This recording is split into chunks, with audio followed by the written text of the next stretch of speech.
The dream is real. Jesus Christ. Oh my God. Can we, I'm crazy. You the one crazy. I got my buttons back today. Nobody's scared of Kendra Taylor Burns. Ladies and gentlemen, how y'all doing? It is the Culture Man, Kenny Burns, reporting to you live from Loveland, a safe place on earth. I was interrupted with my monologue because that's what Kendra does. And then see, what I'm learning about Sugar is that Sugar's really with the shit. You know, you got that friend that just, you know, she's prim and proper child. But when them lights cut off, and y'all talking shit on the phone about that, you know what I'm saying? Decatur and the whole, and hello? Well, all right, round of applause for Sugar. Dr. Sugar, Cheryl Ray Reed. Welcome to the show, baby. How you doing? Hey, y'all. Yeah, that's the smile I need, y'all. You can give me Kendra for 2 seconds. Ladies and gentlemen, keep those round of applause going. Yeah. Her name is Kendra Taylor, the Kansas City assassin. People often mistake her for Sexy Red's cousin. How you doing? Oh, you got me. Oh, no. Somebody in the comments today said, cause Kendra from St. Louis. I said, Lord, what I done started? It is not. All right, world champion Kansas City Chiefs. That's who she represents, ladies and gentlemen. Amen, amen. Not the St. Louis Rams. All right, is that even They're a not team? even there no more. I know, child. That's how old we are, though. All right, we're gonna keep this thing moving because we got a special episode for y'all today. It's episode 82, and it's time to have some GOAT talk. That's right, GOAT talk, episode 82, ladies and gentlemen, right here on the Kenny Burns Show. And we're gonna have some GOAT talk. But before I get into GOAT talk, I want to talk about my first Derby experience. Ladies and gentlemen, I need a round of applause, actually, because I was out there with that shit on with the missus. Listen, I want to shout out. Cute. Thank you, beautiful. Yeah, I did. Thank you, beautifuls. Yeah. I had a time, y'all. Okay, if y'all do not know, I went to Louisville. Don't say Louisville. It's Louisville. Yeah, so I learned that from my driver. So big shout out to my driver. Had him all weekend. He was a little pint-sized little thing. He was so cute. All right, so we had a time, y'all. Okay, we went up there for the trifecta gala. And I ain't gonna lie to y'all, man. Big shout out to the Bridgemans, man. Junior Bridgeman's beautiful wife, Eden, Justin, Ryan. The whole crew is just amazing, and they reek black excellence, y'all. They had Bruno Mars. 24 karat magic in the air. First of all, round of applause for Bruno. I did not know. I ain't seen them live. I love the hooks. I be singing with y'all when they come on the radio, but the man is a performer. Okay, he is a performer. He did the damn thing. Of course, big shout out to Z Nice. He was the opening DJ. I want to shout out everybody because I want everybody to get their love. Big shout out to my partner in crime, DJ E-Class. We tore a hole in the stage. Speaking of the stage, it was 10 feet high, and I was scared at first. I did sound check. I walked in and I was like, well, how high is this stage? I can't feel the people. It's too high. And then they were like, well, Bruno Mars wanted 12 feet. I said, okay, well, Bruno wants what Bruno gets. And he gets paid $80 million. To be sure, he want to feel. No, he don't do that. We love you, Bruno. But he. You called your driver pint size. I mean, but it was a joke. Anyway, so the point is, y'all, the stage. Yeah, I know, but just sound. You come with a sword when you talk to us. Like, that's how you. Okay, great. Anyway, so we got the stage. So after the sound check, I was like, listen, I want to be perched up in the sky. I want people to see me do my thing. My outfit was amazing. Big shout out to Hideaki Bespoke. He had me clean. I had on the burgundy with the salmon silk shirt, and I had the little chain on the side with the little Louis Vuitton. Yeah. And so I literally was like, I love being seen up there. It looks grand, but I can't feel the people. I can't, so we had 2 segments. One was a 55-minute segment. And I went up there, I was like, we're just gonna play hits. And we did some, we did some yacht rock, we did some R&B, we did a swag and servitude, and we got off there for Bruno. And Chris Tucker, he did a thing. Love him, funny as a mother sucker. And he introduced Bruno. But anyway, so I was telling them I want to be on the floor. They were like, well, I don't know. It's like 1 hour before the doors. I was like, please, baby, please, baby, please, baby, please. Can I get on the floor? Sure enough, they got me on the floor. So round of applause for Jeff and the entire backline crew with the sound and everybody, Allison and all the peoples. I appreciate y'all. It was a hell of a show. And y'all, after Bruno, I thought they was leaving. I swear for God. I told them too, like way before the night, I was like, make sure Bruno go last, because going after Bruno, that man is all energy. And they be dancing and all types of stuff. But sure enough, DJ E-Class and I got on that floor, and it was up. And I'm talking about up till it was stuck. They was dancing, doing the thing. And then guess who I met, y'all? Come on, it ain't over. Guess who I met? Smokey Robinson. Smokey Robinson. Oh, My girl, my girl. Talking about my girl, my girl. But listen, I walked over to him. Mind y'all, I had a few drinks by this time. It's the end of the night. And my big shout to my brother Theron Johnson. He might be running for mayor of Atlanta one day. Big shout to Theron and his beautiful wife, China. They came. She got the meal off my eye. Y'all remember I was talking about that little white thing on my eye? She went and got that thing. So anyway, he was like, come on over here. Smokey about to leave. I was like, Smokey Robinson there? I said, shit me. I said, E-Class, I'm going over there when I take you, we gonna do the whoop-de-wham. And when I went over to the section, y'all, and he came to me, looked at me, I was like, how you doing? He hugged the shit out of me. I'm talking about like my granddaddy, who I ain't, both of my granddaddies died. One before when I was young, and don't remember, and then another when I was young, don't really remember, but he hugged me. I felt all the ancestor, child, spiritual connection, and the light skinness was just over, just in the abundance, child. And do you know what I said to the man? As a light-skinned black man, I feel good at 50 years old because you look amazing. There's some noises. Child. Yeah, because you know I had to let that man know, especially with this Drake and Kendrick Lamar thing that's happening right now. We got to get y'all beautiful superhumans opinions, because ain't been a whole lot of ladies weighing in. But I want to set it up. Episode 82, GOAT Talk, y'all. And the reason I want to have some GOAT Talk with the nation is because we got to define GOAT Talk. We got to go through a couple things that just gives you permission to be called a GOAT. But I think we have two GOATs battling right now. I want to say this, and I'm going to bring you guys in because I have to get your opinion. But I think it's getting out of hand, because once Kendrick dropped Meet the Grams and he started going into all the pedophilia and all the things. Sandra, sit down. What I'm about to say is heavy. Now listen.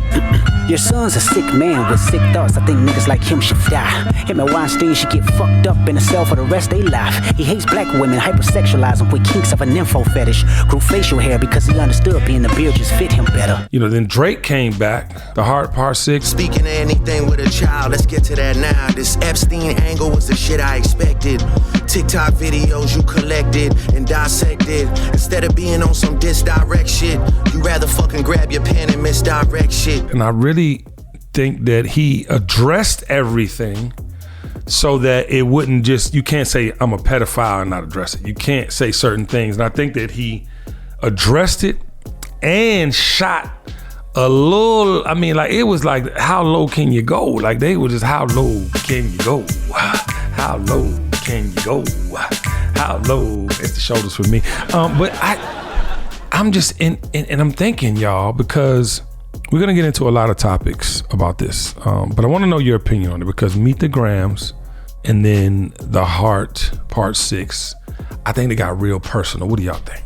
I 100% think it's more personal than regular rap beef. Right. I think that once you start digging into a person's personal life, it becomes something more than what the typical rap beef is. Yes. Sometimes you say stuff to kind of trigger people Yes. and try to get them to respond, but it's like you digging real deep. And I think it's just, at this point, it's like toxic, because now you got to try to dig to get something deeper than the other person. And now you're trying to hurt each other. And I know I just want people to get along. It's been entertaining, but at this point, it's just like, okay, when y'all gonna stop? Coco, talk to me, baby. hell, I thought rap beef was personal. Oh, she wants all the smoke. Those girls' wife. So I don't even understand. I thought it was personal. I thought you're supposed to go low. If they go low, you go to hell. If they go low, hold on. If they go low, you go to hell. Not Michelle Obama. This is Kendra Taylor Burns. If they go low, you go to hell. But it's getting to the point where the baby moms, the babies, the wives, significant others, they've been playing on the light skin, dark skin thing. They've been playing on the, I sent you this information. You thought you were making it up. And my thing is, if Drake did that, he won. people are really like, it's really even in the context of war, right? The art of war. They doing everything, the propaganda, they doing all the, you know what I mean, the trolling, and you know what I mean? But now it's like, if Drake sent him the information he wanted him to rap about to come back and say, I got him, you know what I'm saying? Like, how do y'all feel about that? Because to me, that's like the art of war. I think he lying. I think he said that as a defense mechanism. Really? Like, yeah, it was me. There's no leak in my camp. I think it's a lie. I think that he's trying to save face because he don't want to come to the realization that there is someone in his camp that's leaking information.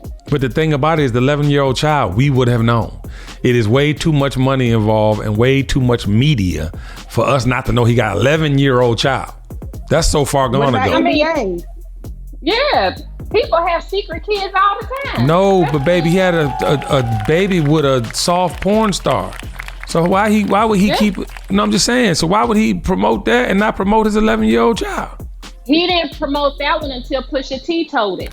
Nah, but the other rap the baby was born when they had I mean, I get it. It's semantics, but my thing is like, at the end of the day, Sugar, and I want to know your opinion, is it not like genius if he did feed him the information? I'm not a Drake fan, so I would not call anything that he does genius except for the way that he pulls people in and gets people on these hooks and makes people say his lyrics. That's genius. This right here, I don't know, because that whole little leak of his little, sex tape, or not sex tape, but him exposing himself. What the fuck? That whole thing, I feel. Yeah, that was weird. That was weird. And hold on, Drake got a sex tape? He was exposing himself, and he tried to act like somebody else leaked it, just like he's trying to say that he gave the information about the child. Like, I don't know. He gives like, I am impersonating something that I'm not.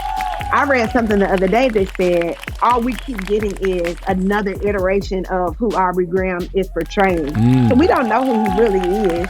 We're just seeing what is working right now, in my opinion. But also, I am not a Drake girl. So there's that. Yeah, so I think that when you look at like the art of war and you are trying to dismantle your opponent, today's troll culture has made it amplify 3,000,000%. I ain't gonna lie, because that one, the BBL Drake joint where he twerking, the cartoon, that is fucking hilarious. But this is, and I was talking to 19 Keys, big shout out to 19 Keys this morning. And 19 Keys was like, it's anti-culture. And I've been saying that. Like, what's going on is anti-culture. It's anti-beneficial to what's going on in culture. And we keep celebrating it to the point of like, you can't take this shit off the internet. This man is gonna forever be labeled as a pedophile to Kendrick fans. Freaky ass nigga, he a 69 God. Hey, run for your life. And then you make these memes that support these lyrics, and then it's a whole thing. And I've been saying it for months on this show. The lie become the truth. The fake becomes real. And that's why, Sugar, that thing I posted yesterday, I was so dead serious. I was like, it's real, but it's not for real. And how do y'all feel about that? Because the problem is that you can say whatever you want. I think Ross is one of the funniest beefers on the planet. I'm talking about back to 50 Cent and all his beefs. Cause he go hard, he talk, and he funny. Rick Ross is funny. So when he say white boy and BBL Drake, all that shit to me is in that old ass, all that shit is fun. But then it's like, we can't take nothing back. Even if you sorry, you can't take it back. I mean, down the line, sorry, not like immediately. You're clearly not sorry today because you're still with shits. But you get what I'm saying. Yeah, but I think that some people just innately have that sense of humor that they can say stuff, and it's immediately funny regardless of how they, like, when they say it. It's just who they are. Like, honestly, people from the South have a different way of attacking each other, and it's just funny in the way that they do it. And it's not necessarily really an attack. Like, you literally will be like, especially people in Memphis, they be like, oh, big head, face it. Like, it's just funny the way they say things. So, like, with Rick Ross, he's from Florida.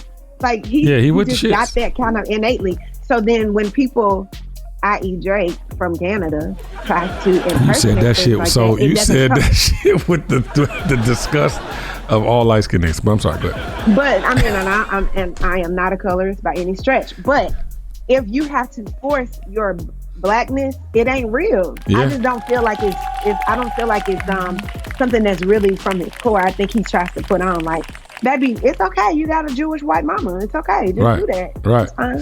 So I think I hear you. You know, when it comes to that though, I think, and you said colorist, like you was at a salon child, colorism for sure. It's tough. Even when you said the South thing, it's like back in the day, you call a light-skinned man a white boy, it's up. I'm smacking everybody. Like, because it's the most offensive thing. It's not like he chose his parents. It's not like he went through this selection process. None of us, right? I've told y'all stories about my upbringing. You wouldn't think parents would do shit like that it's even possible. But it's like, when you get to a certain point, I just feel like it's things you can't come back from, you know? And when you look at all that's going on, even with J. Cole, I think J. Cole backed out because he knew it would come to this. And to me, that's GOAT. Like, that's GOAT talk. Like, you know what I'm saying? Like, for him, in his hometown, on the Dreamville stage, to say he was sorry because, one, he respects him. And in the beginning of this Drake-Kendrick beef, they both were showing respect in the lyrics. The first two songs from each person, they were showing respect. Like, almost they can't even believe that it came to this. I respected you on some level. But, you know, how do y'all feel about that? Because I think J. Cole bowing out of it when he clearly is the big three or in the big three, and everybody has their opinion who is the GOAT. How do y'all feel about him backing out? Because I truly believe he backed out because he knew it would come to this pettiness. I don't have an opinion about it besides I respect the man for backing out of it, because it's really, all the stuff is irrelevant. They can meet personally and squash out what all they beef is or whatever. But I mean, it's a game. Yeah. Whatever it is. Because when you go low, you go to hell. You go to hell. Yeah, you go to hell. Sugar? I feel like J. Cole was being a man about it. And he not like, okay, so sometimes I am very just regular. But I know that if I go there, I'm not going to stop. Like, if I'm having a disagreement with somebody that I really care about, it's better for me to stop, remove myself from the situation before my emotions get ahead of my head. Because if my emotions get ahead of my head, I'm going to say all kind of stuff. And I don't like to do that because you can't, like you said, you can't take it back. And so I think that's what J. Cole did. And I think that he knows himself outside of the personality that is J. Cole. Yes. Or persona, or the person that people see. Because at the end of the day, Glorilla said the day got the end. But what he knows is if he was going to go, Kendrick said, you go low, I'm going to hell. He might have been like, I'm going to the lower dimension of it. So he probably had to stop himself so he wouldn't do it. Listen, I've been trying to get ahead of my head my whole life. Yeah, I mean, my head was the size of my chest. Okay, great. I liken Drake to Apple. Big shout to 19 Keys, he said that. And then I said in our conversation, I liken Kendrick to Samsung. What do you mean by that? I equate Drake to Apple because you gotta have Drake. I don't give a fuck what you Drake haters say. If Drake wasn't in the algorithm, it'd all be fucked up. If Drake was not in the algorithm, the game would be fucked up. And I liken Kendrick to Samsung because although it might not be flashy, it might not have all the promo with it and all the unique whatever, he got the best camera. Samsung got the best camera. I don't know if y'all been taking pictures with folks sometime. Everybody want that Samsung picture. I have seen that though. Yeah, and listen, and when you think about what I'm saying, again, big shout to 19 Keys, because he's the one who said Drake is like Apple. And I'm like, damn, he is like Apple. Like, you got to be right. Like, I mean, and then when I was trying to figure out what's Kendrick like, and I was like, he like Samsung. People love their Android. They will not let go of that motherfucking Android to say they like. What are we on, 17 now for the iPhone? They just got an extra phone that is an iPhone so they can be in the real, what we consider the real world. How do y'all feel about that? Is Drake not equal to Apple and Kendrick not equal to Samsung? Okay. That was good, actually. I liked it. That was really good. Thank you. That was very good, and I like the fact that you described it the way you did, because I checked out at the beginning. Yeah. Then I had to check back in because I was like, wait, hold on, because Right. because green texts are death. But anyway, Right. I understand what you're saying. I still am not a Drake girl, so there's that. But I do understand what you're saying.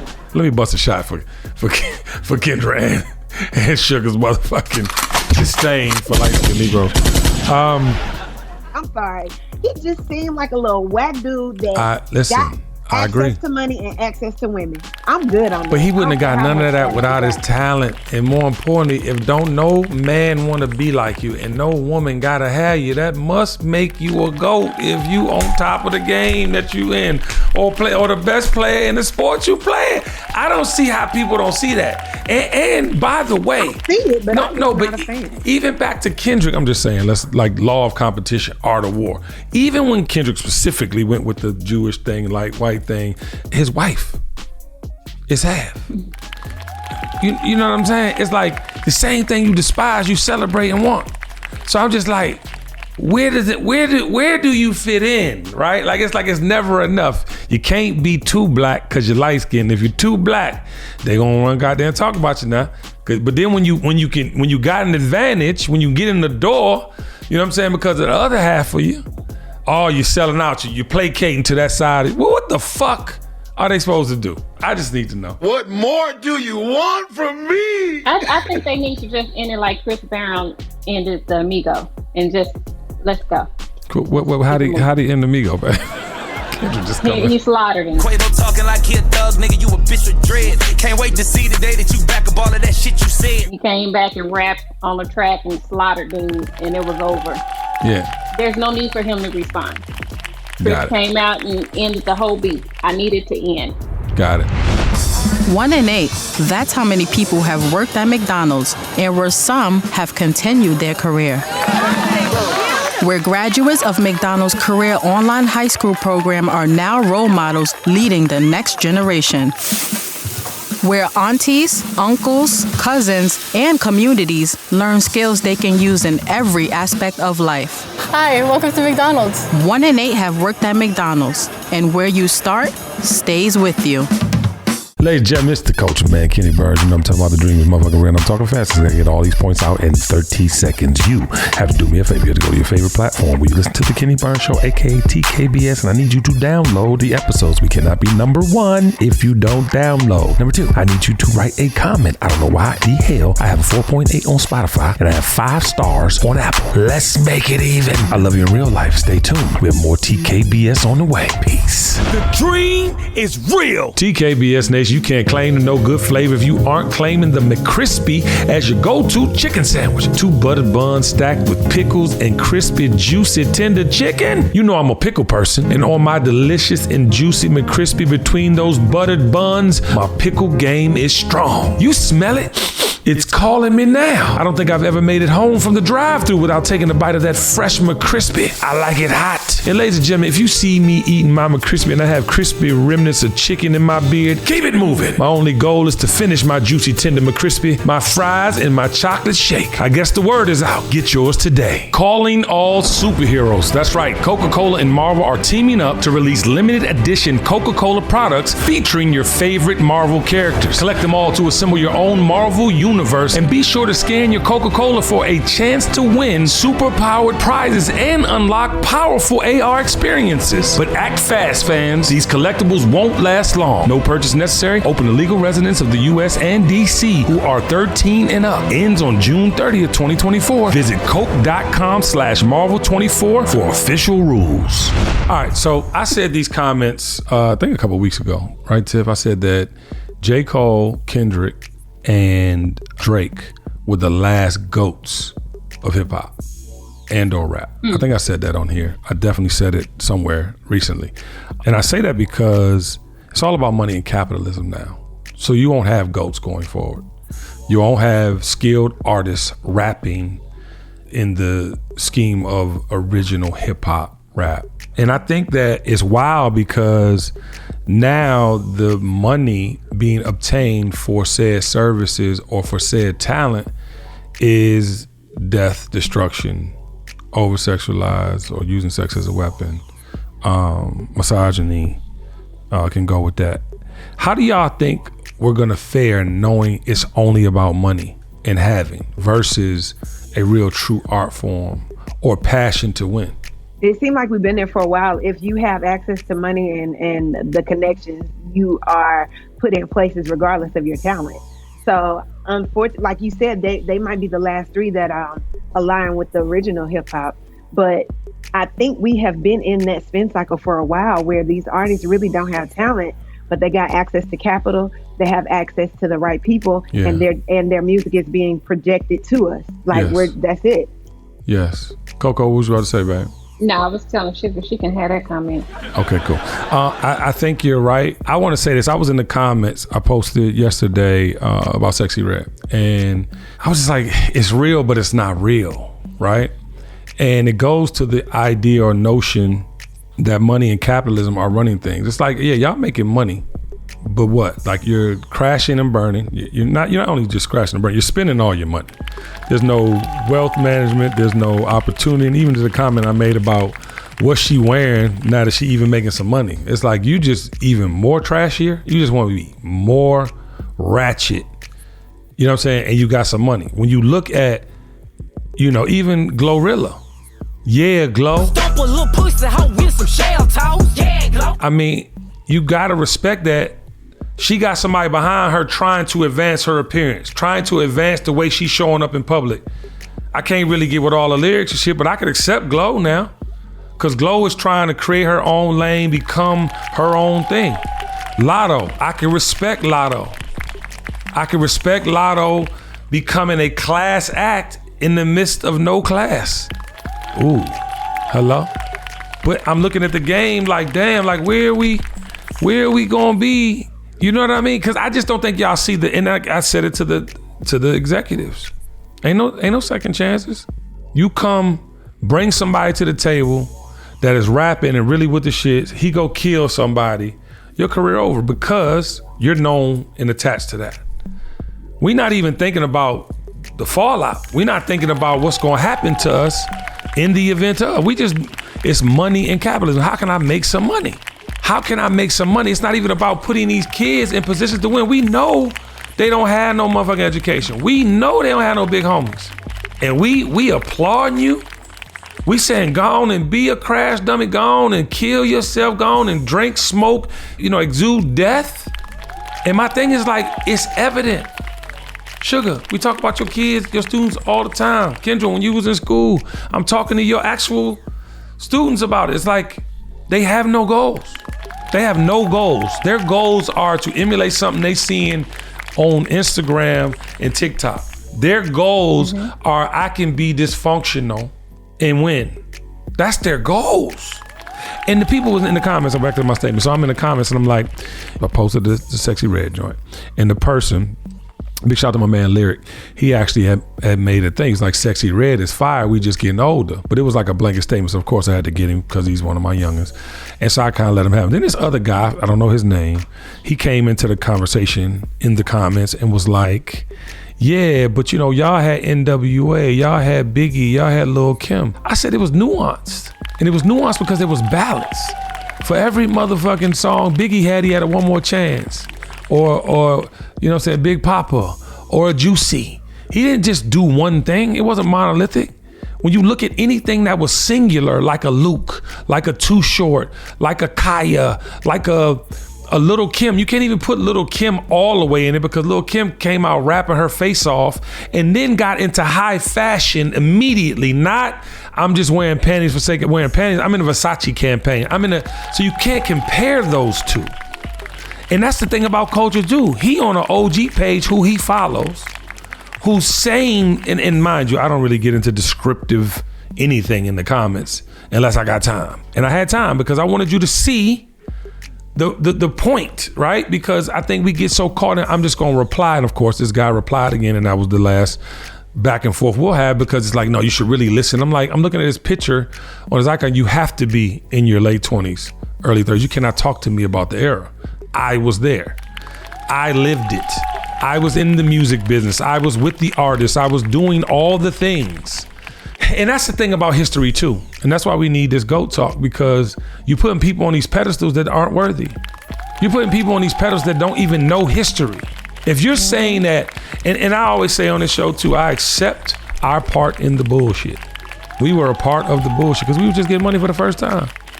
But you had pillars like myself in the community, be married 25 years this coming October. You got pillars in the community that are parents to their children because they never had parenting in their own fucking home. You got pillars of the community that you just don't adore. But see, the trolls, the problem with the trolls, and this is where Drake, and I said this several times to him personally and on this show, you gotta motherfucking pick how you want to show up in that arena, because once you become a troll, it's forever. And now look at what Kendrick Lamar's doing. You're the first time in your life you've been called all the way out your name. I'm talking about on the R. Kelly side of the fence, and you can't take that back off the internet. And now what? Because you are the least misogynistic rapper in rap as a male. You make songs for women, but yet you're vilified now as a predator. This is where we are in the world. And that's why, like I'm saying, like people don't really understand the things that they say. They're just saying shit. How do y'all feel about that? Because you can't take it back. And it's getting to a point where, like I said, fake is becoming real, lies are becoming the truth. Listen, I confiscated a student's phone today.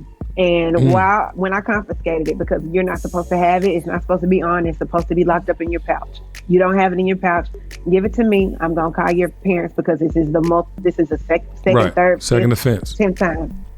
So I look and I said, so what were you doing? They said, I was trying to upload to my story. I said, to Instagram, to Snapchat, where are you uploading? Right. When I tell y'all the thing that she was uploading was so inappropriate that I said, so if your parents saw this, they would be okay with it. She was like, well, I mean, I said, do your parents know what your Instagram is? No, ma'am. Okay. So you're a child, you're at school, you're uploading things that you shouldn't be. You shouldn't even have your phone. And she was like, well, I'll delete it. Right. Point. It doesn't matter. Somebody has already screenshot it. Right. So it lives on forever, regardless of if it's a 24-hour story or not. So whenever you say things that you don't necessarily mean, or that you are just saying it to cut, a person below the belt, it is like, it don't matter whether you mean it or not. You said it. It has been recorded. It has been screen recorded. Yes. It has been shared. It is out there. It is no take back. So when people understand the finality of posting, saying, living, being a certain way, and realizing that it doesn't matter if you could delete it or not. Come on. It's there, babe. Yeah.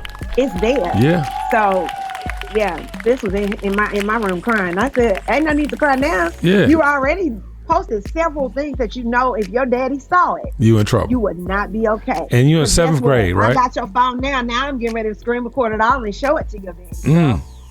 Is he 7th grade, right? 7th grade. Because if your daddy saw this, you would be embarrassed. So don't do stuff that you'll be embarrassed about, regardless of who sees it. If you could think of anybody in your world that you would be embarrassed if they saw something that you posted or did, don't do it. Yeah. I just get frustrated, man, because I feel like it's out of control.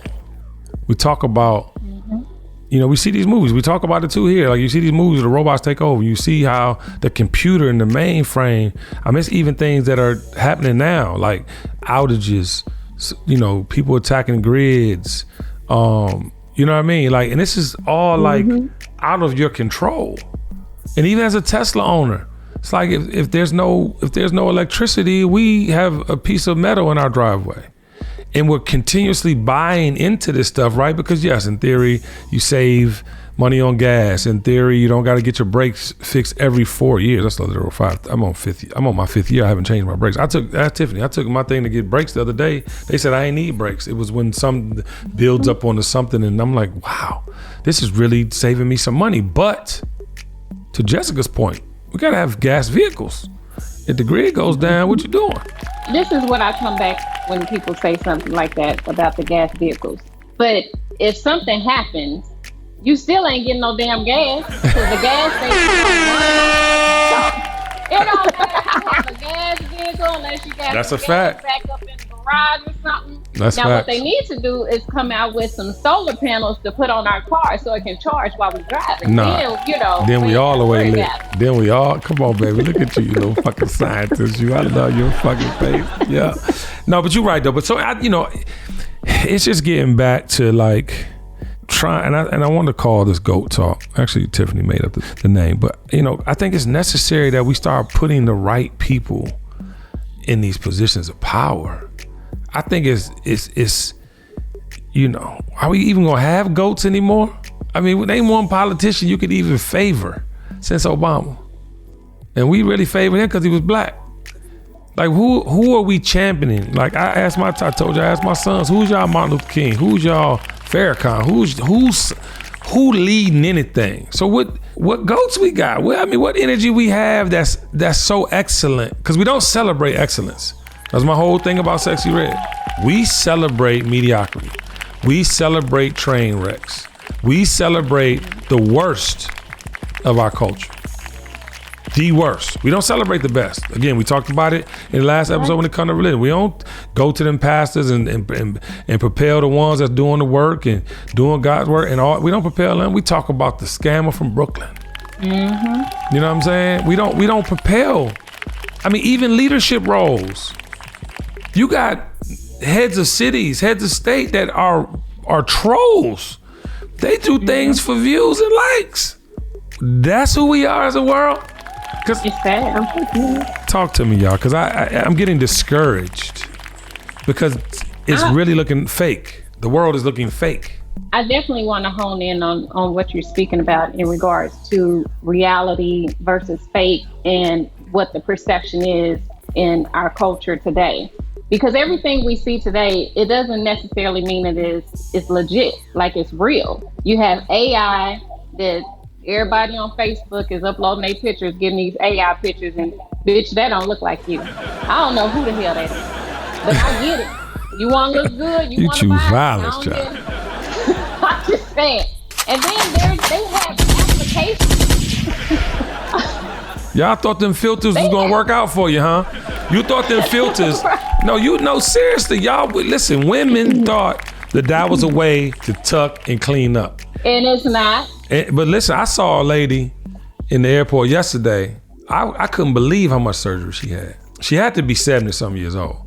But then I saw in the same fucking Louisville airport, somebody in her 20s looked as old as the motherfucker herself. Swear to the G.O.A.T. And I'm just telling y'all keep tucking and tucking and tucking and tucking. You're gonna be looking like Michael Jackson out this motherfucker. It ain't gonna be no more skin pullback. It ain't gonna be. Listen, and I promise y'all, it ain't worth it. It don't age good neither, at all. And we are promoting BBLs.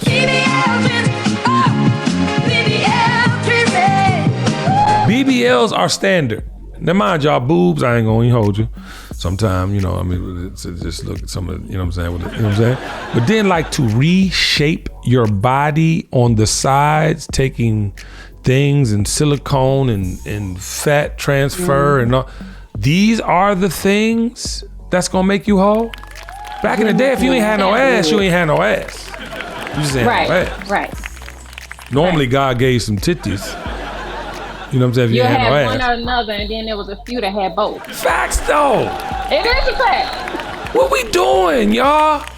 I do feel like we're coming into a way of people are kind of just going away from the BBLs, because there's been a lot of women that came out in regards to health risks, and then there's been people that's dying, and so then there's men that's like, you know what, we choose a natural over, the body kit, because they all look alike. What is unique about your shape that's her, and her got? All y'all went to the same doctor, but that stuff starts sagging. They look so bad unless they have on them fire hives that's gonna hold it into place. What is that? That's a whole thing that you gotta put on. Listen, y'all want all that shit on your body. Surgery. Y'all want all that shit. You can't even walk, breathe, or get the shit off in time to pee. And don't try to hug them. You feel like it's body armor. Listen, y'all. Let me listen. Did y'all see? I like body armor. I like I like a little spank. No, I mean, I ain't mad at a spank, but it'd be armor. Motherfuckers be having tactical equipment on under their dresses. Listen, I want to say this, though. Did y'all see them roast Kim Kardashian? Is this your leader? Yeah. Is this your leader? Ladies and gentlemen, is this your leader? When that man said... A whale's vagina, which reminds me, Kim Kardashian's here. She's had a lot of black men celebrate in her end zone. Kim, word of advice, close your legs. You have more public beef than Kendrick and Drake. That was crazy, right, Kendra? What? That was I cannot terrible. believe I felt bad for her. But it's true. Myself. Her whole family made hoeing goals. That is status quo for women. They got that look from a black woman, did the bodies up, got the black men, had all the black women talking about, I can't believe they go on for these others, and I can't believe, when they trying to emulate y'all, but the trick bag is y'all already got it, but yet y'all want to do it even more because they doing it. I am confused. You are the muse, you have been the muse, you are the example, you are the mothers of civilization. How would you even want to be like a person that wants to be someone else? I ain't mad at nobody getting no money. I ain't mad at nobody doing their thing. I think they all getting the bag. God bless them. They want to be black. Now they done ran through the black people. They back to being white. And it's convenient, ain't it? It's so convenient when you done. But yet we idolize shit like that. Yet they goals. Yet we making them billionaires. Hello? We literally, y'all, are so brainwashed. We will have no more GOATs. Unless we change the prerequisite for becoming a GOAT, which we about to do right now before we get up out of here, we're not gonna have no GOATs. And GOATs are necessary because GOATs are world leaders. GOATs are people like Martin Luther King, people that stood for something. You know, Martin Luther King's whole thing wasn't just about, being nonviolent and equality. He wanted economic resources for black folk. He wanted us to have the same opportunities the rest of the world had. And guess what we double down when we think about Martin Luther King? Race. Because we're brainwashed. But let's break down what it's going to take to be a GOAT. Because this criteria, even in basketball, people want to hate on LeBron James like he is not the greatest basketball player statistically of all time. What defines GOAT? Stats. Ladies and gentlemen. Numbers don't lie. Numbers don't lie. So you talk about Michael Jordan and LeBron. Yes, there is a lens where Michael Jordan is the GOAT as well because he took the NBA to another place.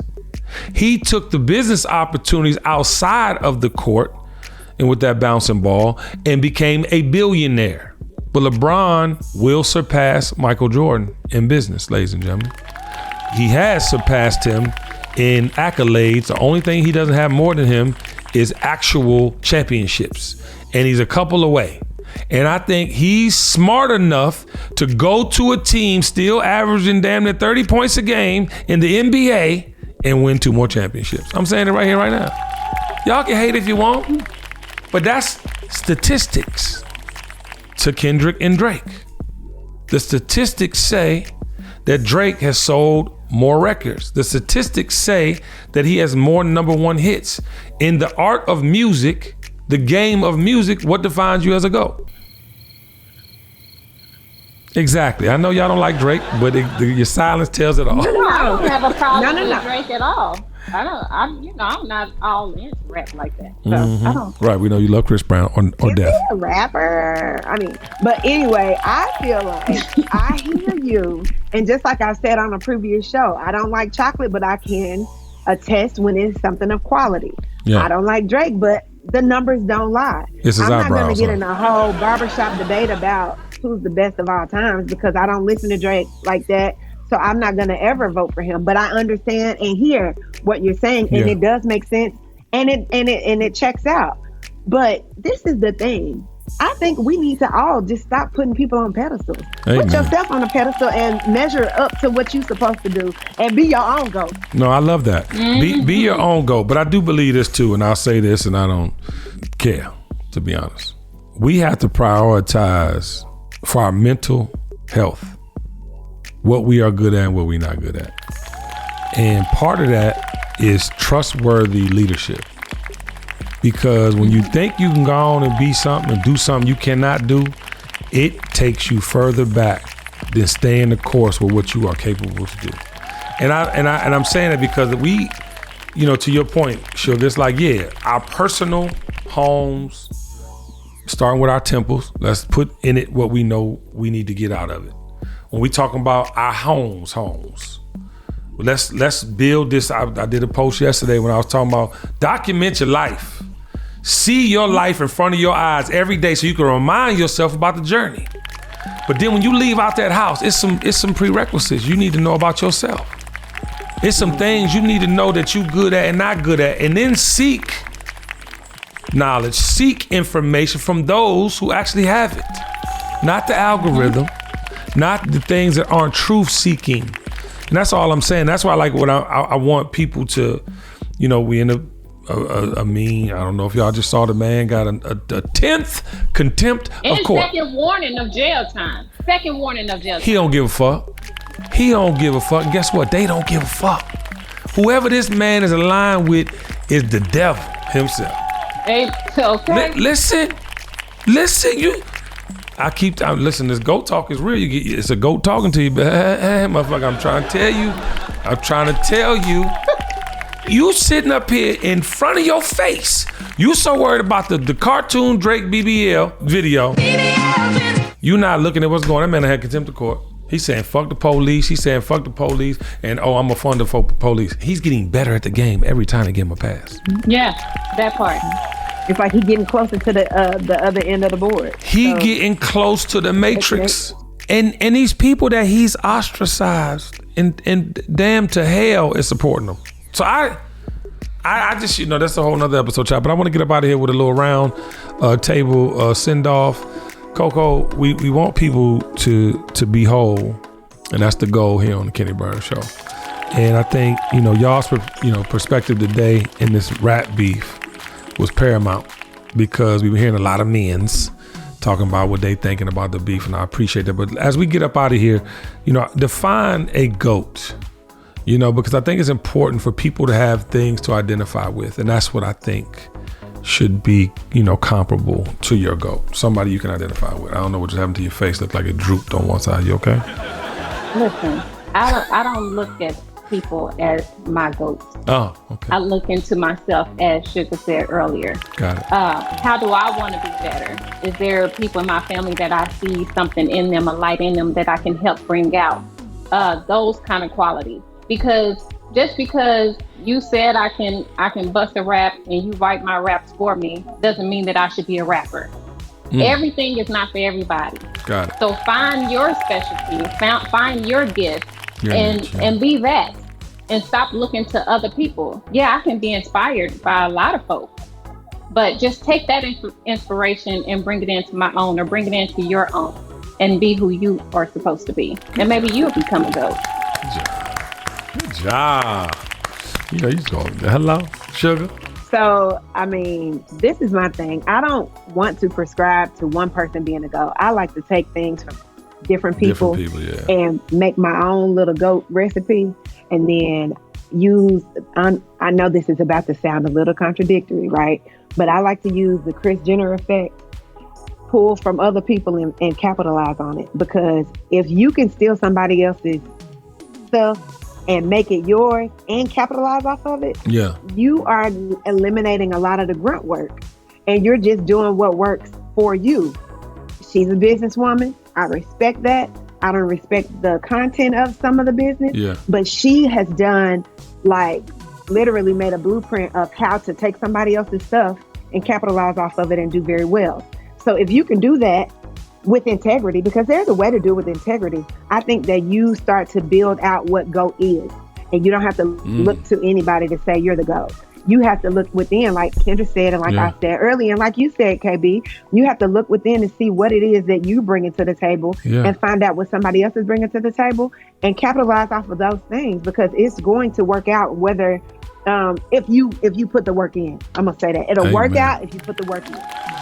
GOAT. God overwhelmingly aligns things. I like that. Okay. That's an assignment for you, TKBS Nation. Break down an acronym for G.O.A.T, and we're gonna celebrate it. And on one of these 1,000 t-shirts that Tiffany's making, we're gonna put it on. Okay, all right. We up out of here. We love you like cooked food. Kendra Taylor, help us out. All right, y'all. The dream is real. Get the boobies out the camera. The dream is real.